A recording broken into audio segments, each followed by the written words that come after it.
서로 이렇게 평화 인사를 나누실까요? 오프라인으로 온라인으로 예배드리는 성도 여러분, 함께 평화 인사를 나누겠습니다. 할렐루야, 왕이신 예수님께 영광을 올려드립시다.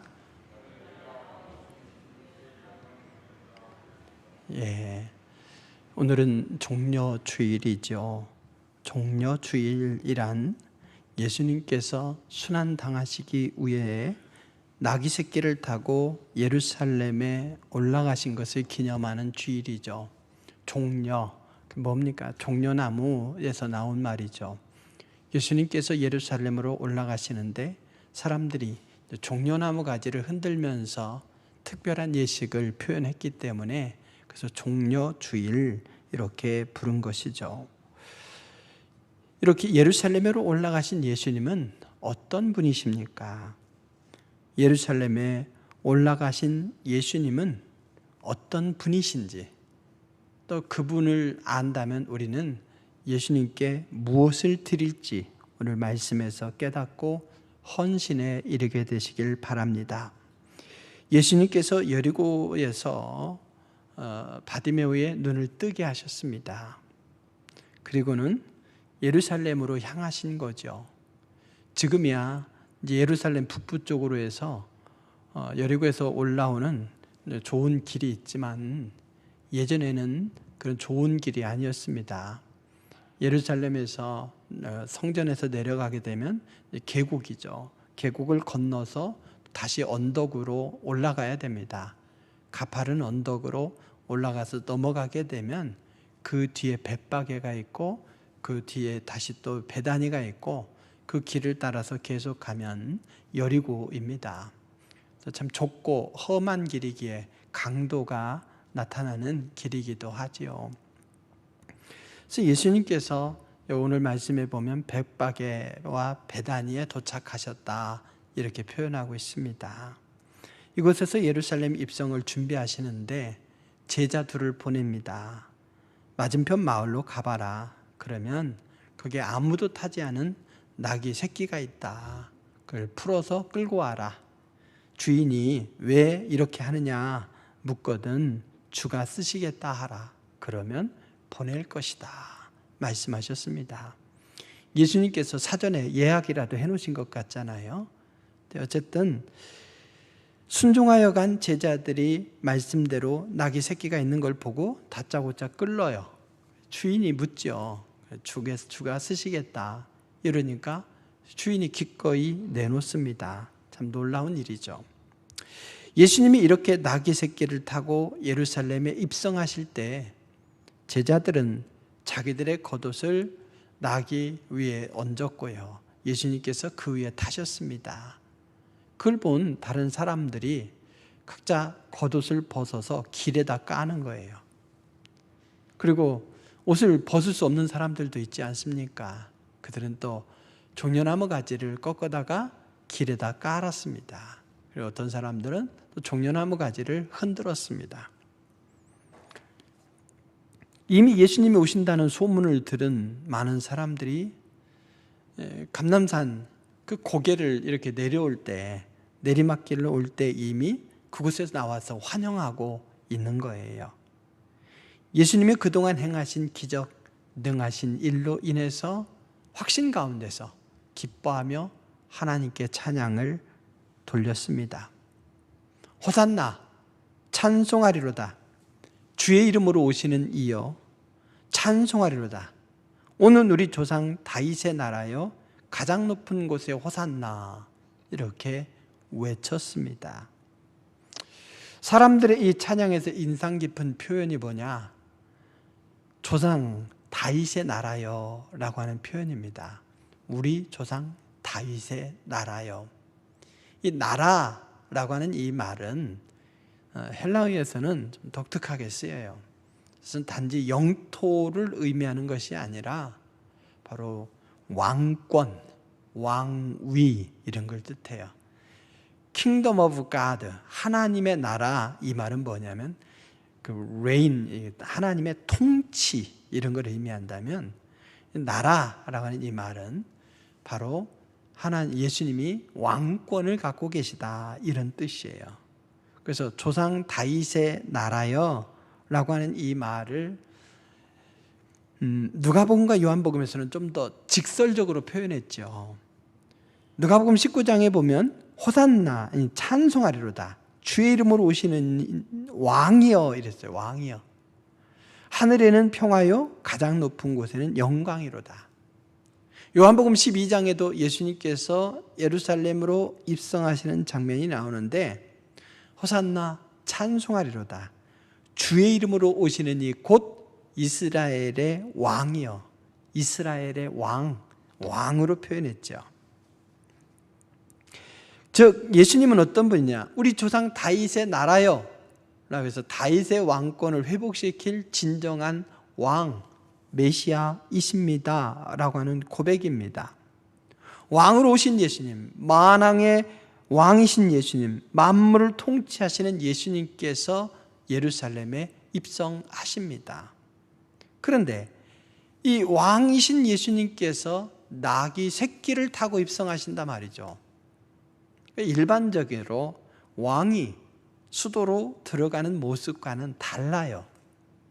그래서 예수님은 왕이신데 어떤 왕이신가? 오늘 예루살렘으로 입성하시는 그 모습 속에서 왕이신 예수님의 독특한 모습을 볼 수 있습니다. 예수님은 왕이신데 어떤 왕이냐라고 했을 때에 무엇보다도 기본적으로 겸손하신 왕이란 뜻을 갖고 있습니다. 마태복음 21장을 보게 되면 예수님께서 나귀 새끼를 타고 입성하시는 것이 선지자를 통하여 말씀하신 것을 이루려 하심이라 이렇게 표현했어요. 마가복음에서는 그냥 사건만을 얘기한다면 마태복음에서는 이것은 선지자를 통해서 예언하신 것을 그대로 이룬 것이다 이렇게 말씀해요. 표현의 차이가 있죠. 왜냐? 마태복음은 보통 유대인들을 대상으로 한 복음서예요. 그러다 보니까 유대인들은 이스라엘 역사와 구약의 말씀을 잘 알고 있죠. 그래서 구약의 말씀을 인용하면서 이 말씀을 이룬 것이다, 예언대로 이루어진 것이다, 이걸 강조합니다. 마가복음은 주로 로마인들, 이방인들을 대상으로 한 말씀이에요. 그러다 보니까 그들에게 유대 역사를 설명한들, 구약을 설명한들 잘 몰라요. 그냥 그대로 왕이신 예수님께서 그냥 나귀 새끼를 타고 입성하셨다, 이렇게만 이해할 뿐이죠. 즉 같이 말씀을 읽어도 그들의 삶의 배경에 따라서, 수준에 따라서 이해하는 깊이는 다를 수밖에 없습니다. 그래서 이 마태복음 본문에 의하면 선지자의 이거를 통해서 예언하신 그 말씀을 이루려 함이라라고 했어요. 즉 무엇을 이루려 하느냐? 스가랴가 9장 9절에서 예언한 말씀이 있습니다. 시온에 따라 크게 기뻐할지어다, 예루살렘에 따라 즐거이 부를지어다. 보라, 내 왕이 내게 임하시나니 그는 공의로우시며 구원을 베푸시며 겸손하여서 나귀를 타시나니 나귀의 작은 것 곧 나귀 새끼니라. 즉 예수님께서 돈이 없어서 좀 큰 말을 좀 타고 싶은데, 백마를 좀 타고 싶은데 없으니까 나귀 새끼를 타셨다, 이게 아니라 겸손하셔서 의도적으로 나귀 새끼를 타셨다는 거예요. 기원전 520년경에 활동한 선지자입니다. 그러니까 예수님이 지금 30세에, 33세에 이렇게 예루살렘으로 들어가시는 거니까 약 550년경에, 550년 전에 이미 예언하신 그것을 예수님께서 그대로 이루신 것, 이것이 나귀 새끼를 타는 것인데 바로 겸손의 모습이라는 것이죠. 당시 전쟁에서 승리한 장군이 어떻게 합니까? 웬만한 승리한 장군은 그냥 들어오는 것이고, 한 나라를 빼앗을 정도의 그런 엄청난 전과를 이룬 장군 혹은 왕은 개선식을 하게 되는 거죠. 그러면 쫙 엄청난 행렬과 더불어서, 환호성과 더불어서 수도 왕궁이 있는 곳으로 들어오게 됩니다. 엄청난 축하의 행렬이죠. 이 용사나 왕이 개선할 때 군마를 타고 칼을 높이 들면서 엄청나게 화려하게 입성하는 거죠. 근데 예수님은 나귀를 타셨습니다. 그것도 성숙한 나귀가 아니라 나귀 새끼입니다. 왜 그러셨습니까? 예수님은 왕은 왕이신데 사람들이 생각하는 그런 왕이 아니라 수백 년 전부터 예수님께서 우리 하나님께서 알려주셨던 그런 겸손의 왕, 평화의 왕이시라는 거죠. 예수님의 이 겸손은 나귀 새끼로만 나타난 건 아니죠. 예수님께서 인간이 되신 그 자체가 이미 겸손입니다. 그리고 이 땅에서 나는 머리 둘 곳도 없도다 하시면서 낮은 삶을 사셨습니다. 빌립보서 2장 6절 7절에서 겸손하신 예수님의 모습을 이렇게 표현하죠. 그는 근본 하나님의 본체시나 하나님과 동등됨을 취할 것으로 여기지 아니하시고 오히려 자기를 비워 종의 형체를 가지사 사람들과 같이 되셨다. 이 사람들과 같이 됨 그 자체가 이미 겸손의 모습이라는 거죠. 창조주가 자기를 비워 종의 형체를 가지사 사람들과 같이 되셨습니다. 초라한 나귀 새끼를 타셨습니다. 예수님은 왕의 위엄과 격식을 갖추고 예루살렘에 입성할 자격을 갖추셨음에도 불구하고 모든 권리를 주장하지 아니하셨습니다. 오히려 겸손으로 인간의 형체를 입으시고 십자가를 지셨고 인류 구원을 완성하셨습니다. 예루살렘에 입성하신 예수님은 겸손의 왕이십니다. 그분 앞에서 목사라고 해서 장로라고 해서 권사라고 해서 내가 신앙생활을 수십 년 했노라고 해서 내가 사회적으로 잘 나간다고 해서 내가 좀 잘 산다고 해서 이렇게 나를 높일 사람이 누가 있겠습니까? 예수님이 나귀 새끼를 타셨는데요. 그래서 저도 SM5를 팔고 나귀를 타고 다녀야 되나 그런 생각도 해봅니다. 예수님은 또 어떤 분이냐? 겸손하시면서 동시에 고난을 감당하시는 왕이십니다. 권세를 부리는 왕, 아니면 다른 사람들을 힘들게 하는 왕이 아니라 친히 고난을 당하시는 왕이시다라는 거예요. 예수님께서 예루살렘에 공개적으로 입성하셨습니다. 사실 이 사건의 배경과 그 시대 상황을 볼 때에 이 행진은 지극히 위험하고 어찌 보면 무모해 보이는 행위였음에 틀림없습니다. 한마디로 말씀드리자면 예수님께서 고난의 길을 자처하신 거예요. 고난 받기를 싫어하시고 회피하셨는데 어쩔 수 없이 십자가의 길을 가신 것이 아니라 대놓고 십자가의 길을 향해서 가셨다는 거죠. 십자가는 예정되어 있는 길인 거예요. 몇 가지 사실을 통해서 예수님께서 고난과 죽음을 자처하셨다는 것을 확인할 수 있습니다.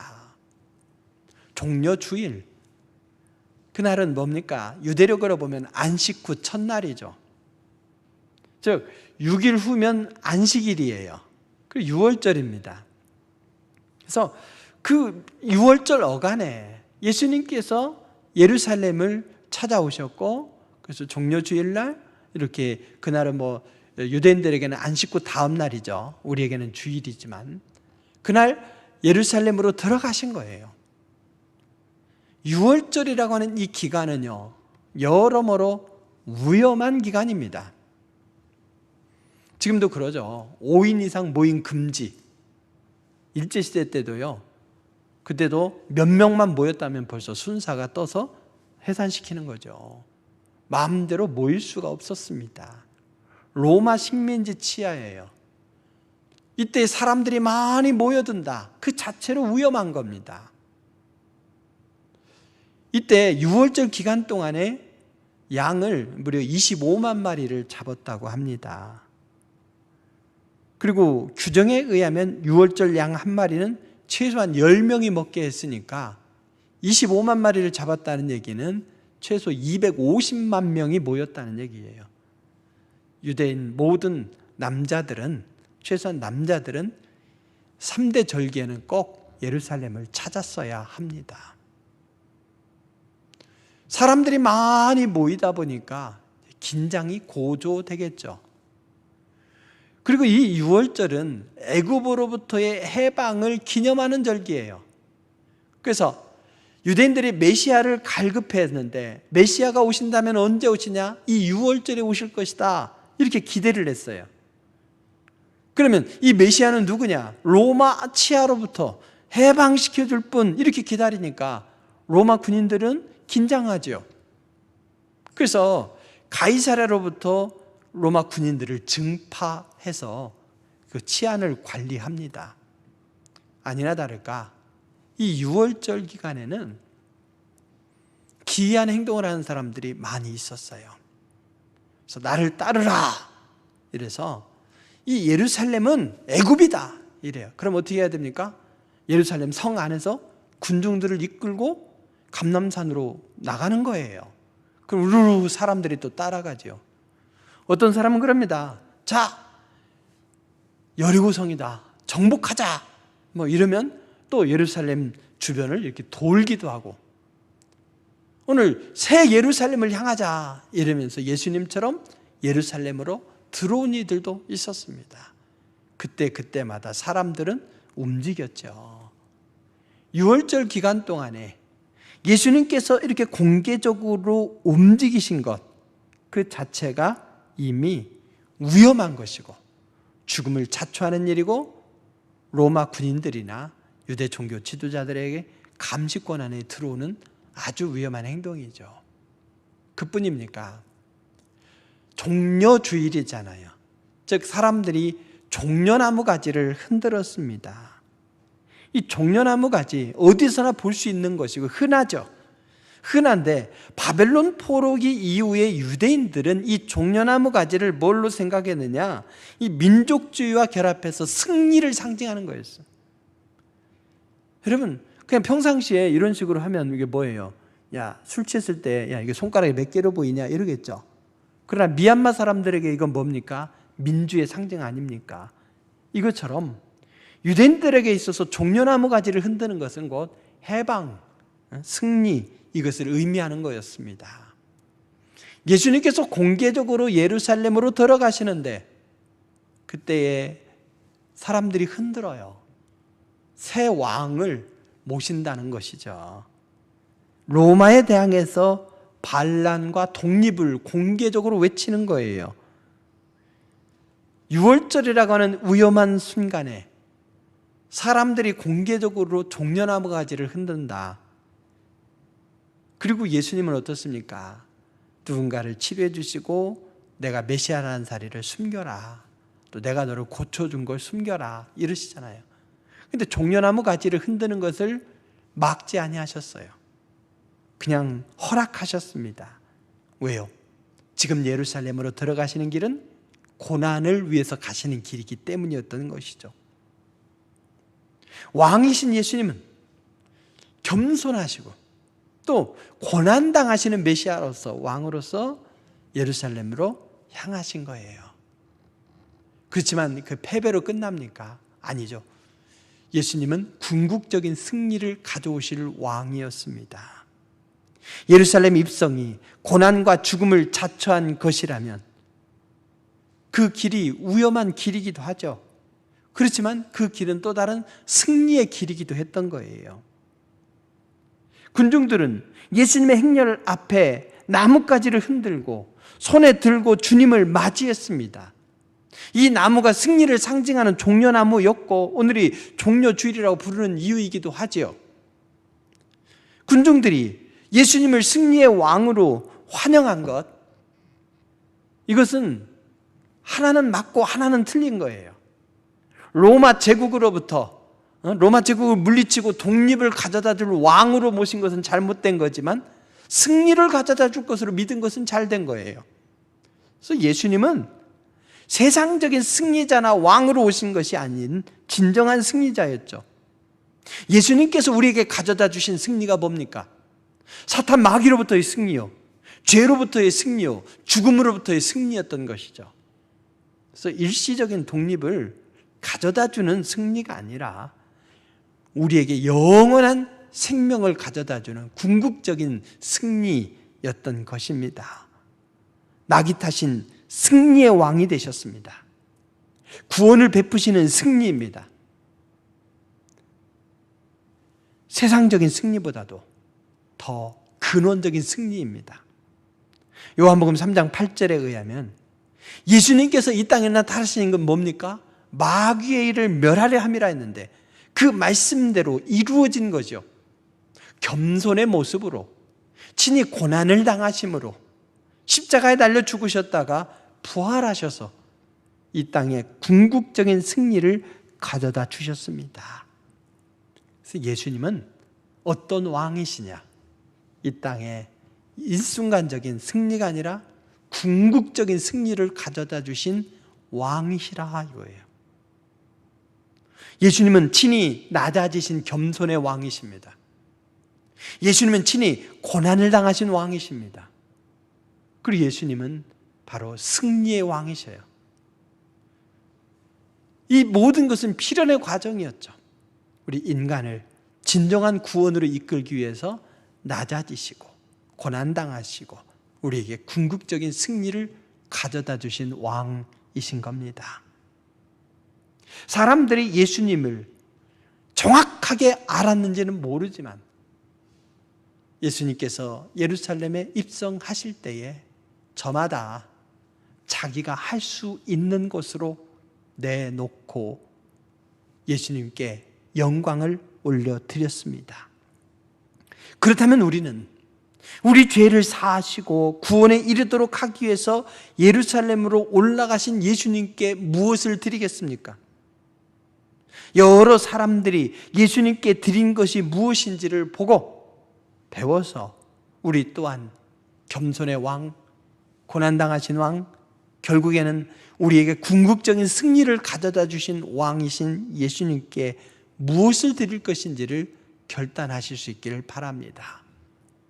진정한 왕이신 예수님 앞에 사람들이 뭘 드렸습니까? 먼저 물질을 드렸죠. 나귀 새끼를 드렸습니다. 나귀 새끼의 주인은 예수님께 나귀 새끼를 드렸습니다. 물질의 헌신입니다. 2명의 제자들이 나타나서 밑도 끝도 없이 나귀 새끼를 풀어서 가져가려고 그래요. 황당한 일 아닙니까? 자기 것이냐 그냥 끌고 가려고 그래요. 나귀 새끼를 풀어서 뭐 하려고 하냐? 제자들은 다른 설명 없이 주가 쓰시겠다 이러는 거죠. 나귀 새끼 주인은 이 한마디 말씀 듣고 다른 설명 필요 없이 주저없이 허락했습니다. 제자들은 나귀 새끼를 끌어다가 예수님을 태우고 예루살렘에 입성할 수 있었습니다. 이 나귀의 주인은 한 번도 타보지 않은 나귀를 예수님께 선뜻 내어드렸어요. 쉬운 일이 아닙니다. 주가 쓰시겠다 이 한마디에 내놓았어요. 나귀가 싼 겁니까? 뭐 젓가락이라도 빌리는 겁니까? 아니죠. 굉장히 귀한 건데 그것을 내놓았다 이 말이죠. 예수님의 말씀대로 나귀를 내어준 이유를 일부 성서학자들은 예수님과 이게 약속했기 때문이다. 사전에 예수님을 알고 있었기 때문이다. 뭐 여러 가지로 이야기하지만 그런 건 그냥 상상이에요. 오늘 말씀의 맥락에서만 보자면 주가 쓰시겠다. 이 한마디에 압도되어서 그냥 나귀를 내놓은 거죠. 주가 쓰시겠다. 여기서 유일하게 예수님은 자신을 가리켜서 주라고 표현했어요. 스스로 주라. 내가 세상 만물의 주인이며 자신이 온 인류의 구속자이시자 왕이시라고 밝히신 거죠. 그 한마디 말씀 믿고 여기 나귀 주인은 새끼를 기꺼이 내놓았습니다. 이름 없이 빚도 없이 보상 없이 무조건 순종하였던 것이죠. 사랑하는 성도 여러분, 그리스도인은 예수님을 주로 구주로 고백하고 섬기는 사람입니다. 우리는 우리의 모든 것이 주님께 속해 있음을 알고 모든 소유권이 주님께 있음을 인정해야 됩니다. 그리고 주님께서 우리에게 요구하실 때 우리는 기꺼이 아낌없이 물질로도 내어드릴 수 있어야 됩니다. 참 헌금이라는 것이 신기해요. 헌금을 드리면 그것을 누가 갖습니까? 제가 갖습니까? 드리면 하나님이 싹 다 걷어가십니까? 그게 아니죠. 하나님 앞에 드리지만 재정부에서 계수하고 그걸 예산을 통해서 교회를 공동체를 유지하고 또 하나님 나라를 확장시키는 사업에 쓰는 거 아니겠습니까? 즉 하나님께 드리고 우리가 함께 그 귀한 예물을 사용하는 거예요. 나귀 새끼도 보십시오. 주가 쓰시겠다 하니까 주께 드렸습니다. 그 나귀를 주께서 그 다음에 어떻게 하셨습니까? 예루살렘 입성한 다음에 어떻게 하셨습니까? 너는 귀한 일에 쓰임받았으니 너는 이제 들에 가서 자유로 살아라 그랬습니까? 들에 가서 살면 일이 늑대 밥이 되죠. 그러면 성전에서 제물로 드렸습니까? 나귀를 제물로 드리는 법은 없습니다. 그럼 어떻게 했겠습니까? 오늘 말씀에 보면 11절에 보면 베다니로 다시 가셨어요. 주인에게 다시 돌아가지 않았을까요? 주인은 영원히 드린 것이 아니에요. 주께서 쓰시겠다 할 때 아낌없이 내어드렸는데 주께서는 그걸 귀하게 쓰시고 다시 돌려주신 거죠. 우리가 주님 앞에 물질을 드리는 그 모든 것이 그렇습니다. 주님 앞에 드리면 주님께서 영광 받으시고 그것을 우리는 다시 하나님의 영광을 위해서 또 우리가 신앙생활하는 우리의 공동체, 우리 자녀들의 비전을 유지하도록 하기 위해서 다시 쓰도록 주님이 주시는 거죠. 그래서 우리는 선한 사업에 활용하는 겁니다. 그런 의미에서 예물은 어디로 사라지는 거다가 아니라 주님 앞에 들이대 또한 그것을 하나님의 선한 사업을 위해서 우리의 손으로 우리가 사용한다 하는 그런 고백의 마음으로 주님의 영광을 위해서 여기 있습니다. 귀하게 쓰십시오 하면서 아낌없이 드리는 여러분 되시기 바랍니다. 그것이 또 다른 축복으로 또 다른 영광으로 우리에게 돌아올 줄로 믿습니다. 주님 앞에 드리는 것은 물질뿐이겠습니까? 나귀 새끼의 주인은 이 나귀를 드렸다면 예수님을 환호하면서 길바닥에 자신의 옷을 벗어서 깐 사람이 있고요. 또 옷을 벗어서 깔 수 없는 사람은 종려나무 가지를 베어다가 길바닥에 깔았습니다. 옷만 깐 거겠습니까?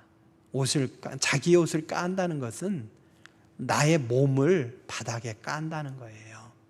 그리고 나의 마음을 드린다는 겁니다. 종려나무 가지를 길게 깔거나 흔드는 행위 최고의 예우였습니다. 종려나무 가지를 가지고 맞으러 나가 외치되 요한복음 12장에 그렇게 말씀하죠. 옷을 까는 것도 종려나무 가지를 까는 것도 그를 흔드는 것도 최고의 존경과 환영의 표시이고 자신의 몸과 마음을 주님 앞에 드리는 거예요. 즉 우리가 주님 앞에 드리는 물질은 과부의 2렙돈밖에 없을 수 있습니다. 그렇지만 그 안에 우리의 몸과 우리의 마음이 담길 때에 주님 앞에 누구보다도 크게 드린 예물이 되는 것이죠. 그래서 부자의 많이 드리는 예물, 많이 드릴 수 있으면 많이 드려야죠. 근데 거기에 뭐가 들어가야 됩니까? 몸과 마음이 들어가야죠.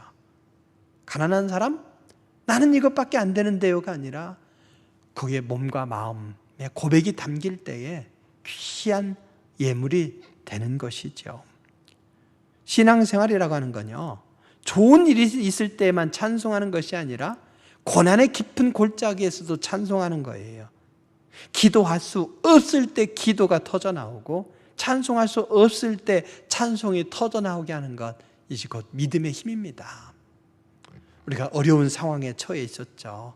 그 상황에서 당황하고 불평한 것, 불편하고 또 그래서 불평이 나오는 것은 지극히 자연스러운 것이지만 그것을 누르고 기도와 찬송의 기회로 삼아가는 것, 이것이 신앙의 힘입니다.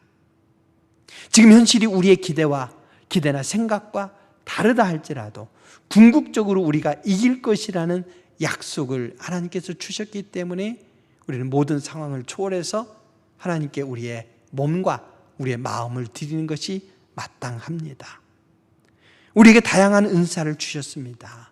그래서 우리가 할 수 있는 것으로 옷을 바닥에 깔든지 아니면 종려나무 가지를 베어다가 깔든지 그것을 가지고 흔들든지 이런 모양으로 우리는 내게 주어진 것으로 할 수 있는 것으로 하나님 앞에 영광을 돌리는 것, 이것이 우리가 드릴 귀한 헌신인 줄로 믿습니다.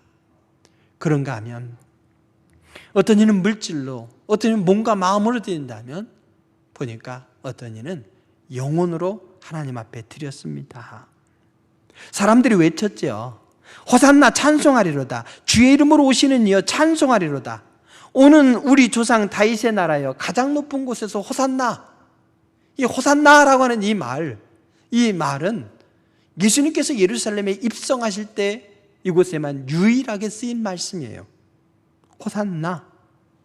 여호와여 구하옵나니 이제 구원하소서. 여호와여 우리가 구하옵나니 이제 형통하게 하소서. 시편 118편 25절에 나오는 말씀인데요. 지금 우리를 구원하소서라고 하는 이 말을 따온 것이 바로 호산나입니다. 당신은 구주이시고 우리는 당신의 백성이니 지금 우리를 구원해 주십시오. 예수님을 향해서 호산나라고 외쳤던 것은 우연이 아니라 그분이 누구인지를 정확하게 알고 그분이 행하실 일을 알고 그분께 우리 영혼을 바친 거죠. 그러면서 그 영혼의 찬양을 드린 거예요. 그렇습니다.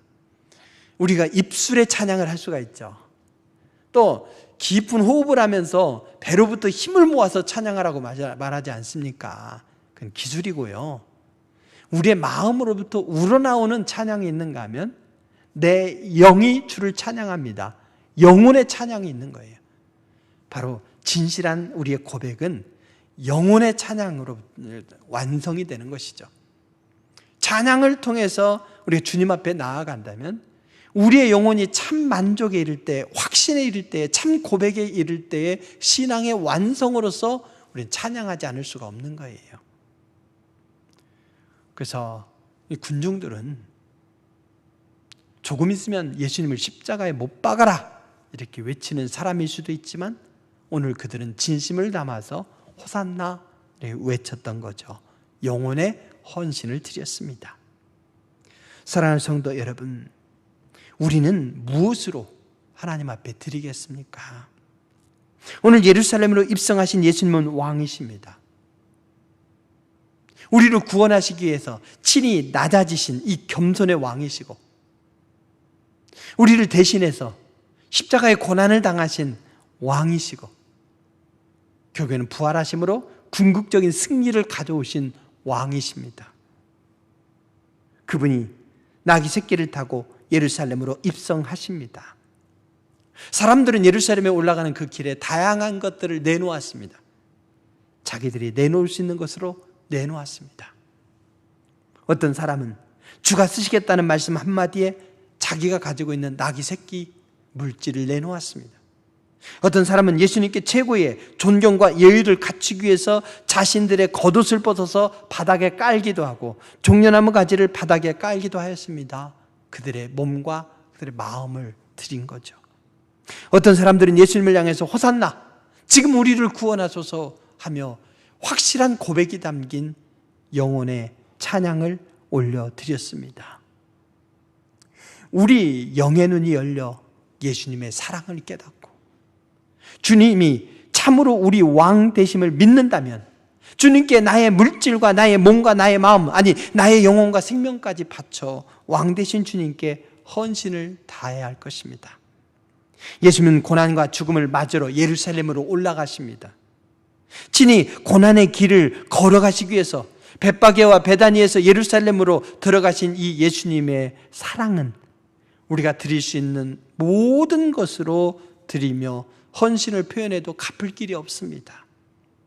주님께 시선을 고정시키시고 무엇으로 최선의 헌신을 드려야 될지 돌아보시기 바랍니다. 예수님께서 나귀 새끼의 주인에게 요청하신 것처럼 여러분에게 있는 그 무엇인가를 쓰시겠다고 직접적으로 요구하실 수도 있습니다. 주가 쓰시겠다 요청하시면 그것이 무엇이든지 간에 즉각적으로 내어드리시기 바랍니다. 그것이 결코 손해가 아니요 하나님께서 귀하게 받으시는 영광이 될 줄로 믿습니다. 또 어느 순간에 예수님의 사랑에 감격하여서 자원하는 마음으로 드리고 싶은 마음이 복받쳐 오를 때가 있습니다. 이때의 마음을 억제하지 마십시오. 겉옷을 드림으로, 종려나무 가지를 드림으로, 호산나 찬송을 드림으로 예수님을 왕으로 고백했던 이들의 이 헌신을 기억하십시오. 내가 새벽제단을 쌓아야 되겠다. 내가 무엇으로 봉사해야 되겠다. 내가 예물로 드려야 되겠다. 어떤 감동이 있을 때 그것은 내 마음의 소리가 아니라 주님이 우리에게 주시는 은혜의 소리인 거죠. 그래서 모든 것이 최고의 영광이 되고 우리에게는 큰 은혜가 될 줄로 믿습니다. 한 주간 동안 진행될 고난주간 특별 새벽기도회에 온 오프라인 중에 가능한 방법으로 참여하시면서 주님의 마음을 헤아리는 시간으로 삼으시기 바랍니다. 주님의 음성을 들어보십시오. 내 너를 위하여 몸 버려 피 흘려 네 몸을 속하여 네 죄를 속하여 살 길을 주었다. 널 위해 몸을 주건만 너 무엇 주느냐? 널 위해 몸을 주건만 너 무엇 주느냐? 왕 대신 예수님의 이 직접적인 요청과 주님께서 주시는 감동에 순종해서 때로는 물질로, 때로는 몸과 마음으로, 때로는 영혼으로 주님 앞에 최고의 것을 드리기를 결단하는 은혜로운 고난주간 특별 새벽기도의 시간이 되길 바랍니다. 기도하시겠습니다. 귀하신 아버지 하나님, 우리가 무엇이 간데 우리의 구원을 위해서 친히 낮아지시고 친히 고난을 당하시고 우리를 위해 귀한 승리까지 가져다 주셨나이까? 참으로 감사드렵나이다.